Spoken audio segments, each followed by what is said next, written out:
Imagine spending $1.2 million and coming home having to go up to the third floor every day from your garage. This is what Lennar Homes is hoping that buyers would embrace because of the rising cost of HOA dues. Now, to make matters worse, you realize you forgot something. Now you got to put your shoes back on if you took them off, go back downstairs, unlock your garage door, go into your car, lock your garage door, go back up 2 flights of stairs again. So this is something that is really intriguing to me, and I'm really curious to see how home buyers would respond if they're willing to pay $1.2 million, even though it's a 2,500 square foot upgraded condo. Is it worth it for them? Because with 1.2, you could get a lot out there on the market and not necessarily have to be in Irvine.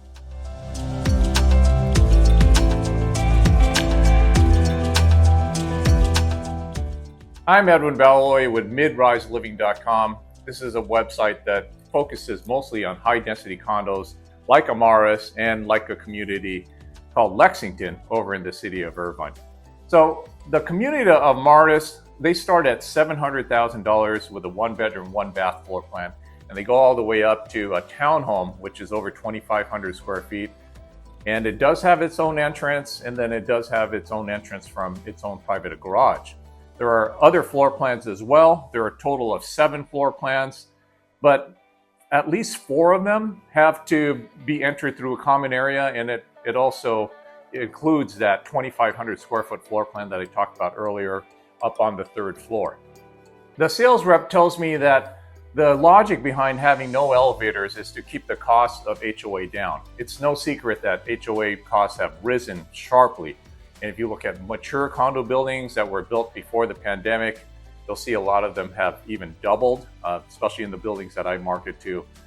Stadium lofts, the Domain of Anaheim, Harbor lofts, all of them have seen a steep increase. Even the Harbor lofts actually, isn't in there. Theirs was actually already high, so maybe they had already projected the cost going up. But all of them are in for increases in the next years because of what happened over in Florida with the condo collapse and also the rising cost of management fees.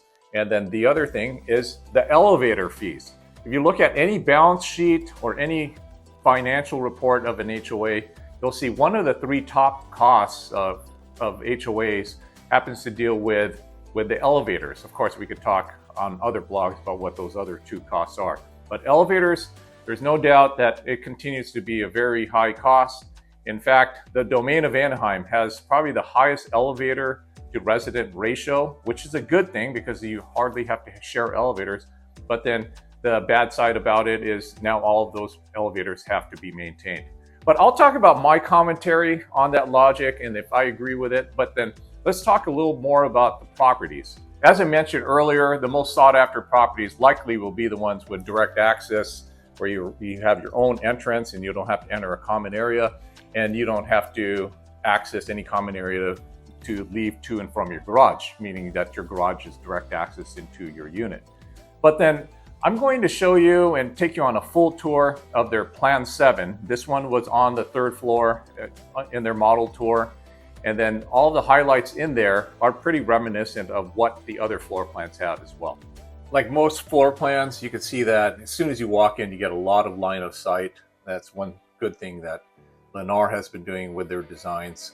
You want to definitely have that line of sight because it gives you a great first impression. Now we're heading over to the dining and living area. You can see the living area has high vaulted ceilings, and it goes up at least another 3 or so feet above the regular ceiling, which is already high. I'm estimating it's like 12 feet high. Now heading over to looking at the kitchen. This is reminiscent of every floor plan, all 7 floor plans where there's a large island counter. Then here's the only outdoor space, which is a pretty good sized covered balcony. It happens to be on the corner. And then here's a look back at the kitchen, taking a good look at that island counter. That backsplash is an upgrade, I'm told, by the home builder. And then you can see there's plenty of counter space even beyond that kitchen island. Sometimes you'll get the kitchen island where that's your only counter space, but then you can see there's plenty of light from all these windows that are coming in. The corner location of Plan 7 also definitely enhances all that light coming in. So here's the master bedroom. Master bedroom's nice and spacious. And you can see, again, all the windows, because of that corner location, brings in a lot of natural light. Same high ceilings. And then over in the bath, the master bath, huge his and her shower. You can see that's just a huge shower stall. You're pretty similar to what they have over at the Lexington at Central Park in Irvine. His and her sinks. And then a pretty decent sized walk-in closet. It's just decent, kind of like the Lexington. I'm really surprised they didn't go with a bigger walk-in closet, especially with how big they're building the kitchens and master bedrooms these days. So let's head on to the back. Head on back over to the main area. And then let's see if we're gonna go over to one of the bedrooms over here. So then there's a good sized hallway over here, because you definitely feel like you're in a house. That's the hallway bath. And then 2 secondary bedrooms, which are pretty decent size. They're ideal for either having an office or for the kids' room. Of course, kids won't have a problem going up and down those stairs that we saw earlier. But then there's one of the bedrooms, and then you have a spacious laundry at the end, and then here's the second bedroom here. And high ceilings there, your typical closet that goes in with a secondary bedroom. Linen closet there. And then here's another bath with 2 sinks. And then you have a shower tub combo there. And then we're going to head over back to the main area.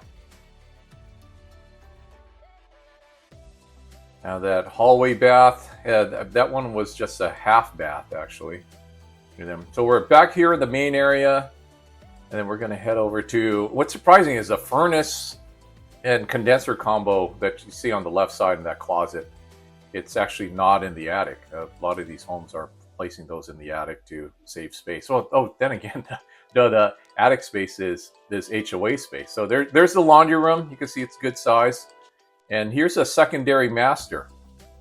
So this is great. This is great for multi-generation families, but even though I can't see multi-generation families going up to the 3rd floor, but this would be great for a multi-generation or in-law quarter, or having a guest room here. Of course, the guests will want to stay multiple days if they're that comfortable there. Heading back over to the main area again, and you've got your closet over there on the left, and then your private entrance over there on the right. Back over here to the dining room, and just checking out again how just spacious and how much light is coming into the unit over here. Of course, this is professionally staged, so it's going to look a lot less appealing when the place is empty. But that's a tour there, and now let's go talk a little more about the community itself. The reason why this community is so significant is because it could set the tone for not only Lennar and for other home builders for designing high-density condos. It's still my surprise that the cities, counties, and the state lets them get away with all the stairs. I thought the properties had to be ADA compliant, to be honest with you, but then again, you have 3-story townhomes where a resident has to take stairs to go all the way up to the master bedroom, and they don't have elevators required on those. But it's a very interesting thing, because you look at A-Town, that's over in the city of Anaheim, and Lennar still has a lot of properties that haven't been developed along Catella in what's called Market Street. Market Street's supposed to be the high density type of like boulevard of A-Town, where there's supposed to be retail space on the ground floor, and then likely it'll be high density. I was thinking it was going to be similar to what's called the Lexington over off of Jamboree. So Lennar built this property called Lexington in 2023 and did their build out last year. In fact, I sold one of their penthouses in one of their later phases. But then that one is your traditional high rise, where you have your parking down on the ground floor and subterranean, and then it's 7 stories high. Of course, home builders are only, or apartments even, are only able to go to 5 stories with all wood construction. And that's why you see so many of these buildings, and the magic number is 5 stories, because that's all they're allowed to build to. So what that means for 5 stories or more is they have to have some kind of combination of steel beams or concrete construction on the ground floors. So that's the way Lexington went. And I was trying to see if that was something that they do over in Anaheim. But then if this one turns out to be received pretty well by buyers, I could imagine that Lennar would make this kind of product over in A-Town as well and other suburban areas. What's surprising to me is, yeah, I could get the logic that it might save each homeowner $50, $150 a month because of the elevator cost. But then one of the laws in California is that if you have 3 stories or less, you are required to have solar panels on the residence. So builders aren't willing to just give solar panels for free. They want to pass that cost on to you. There's only one building that I know of, the Brea Street Lofts and the Brea Collection, where the home builder included it, and that's a topic for another day. But then most home builders like Lennar, Brookfield, Olsen Homes, they're going to offer it as either a lease or as a purchase. And both of those payments, I can imagine, would be higher than what it would be to maintain those elevators. Yeah, sure, you'll pay it off eventually if you're financing it, but a lease, you're in there indefinitely, and you'd have to have those panels upgraded at some point. But then again, it offsets the costs, and yeah, you'll get a savings from solar as well. But you know, it's one of those things where it makes it very tough. It's already tough right now for home buyers to enter the market, and now you're making it even tougher with that solar premium on there. So we'll have to see how it plays out.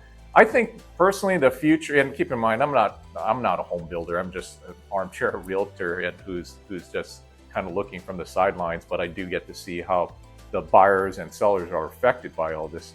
But I think the future happens to be pretty similar to what the Domain has, where you still have your private garages, you still have common areas, you still have elevators, but then you'll just have to have fewer elevators.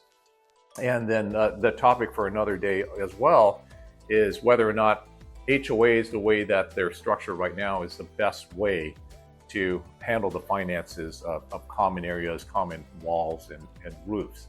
So let me know down below in the comments what you think about this property, and if you think this is the future of home building, or if you're even willing to live in this kind of residence, because it's been a problem for years now that home ownership, especially in California, is just really unaffordable. We're seeing more and more of the middle class graduating college and expecting to rent. And so that means that they're becoming more and more of a premium. Again, I'm Edwin Valois, midriseliving.com. Go to my website for properties like this, Amaris, and then there's other properties as well that are very similar. Avenue 1, Watermark in the city of Irvine. And then over in Anaheim, you have Stadium Lofts and you have Harbor Lofts, the Domain. So yeah, let me know in the comments and check out my website.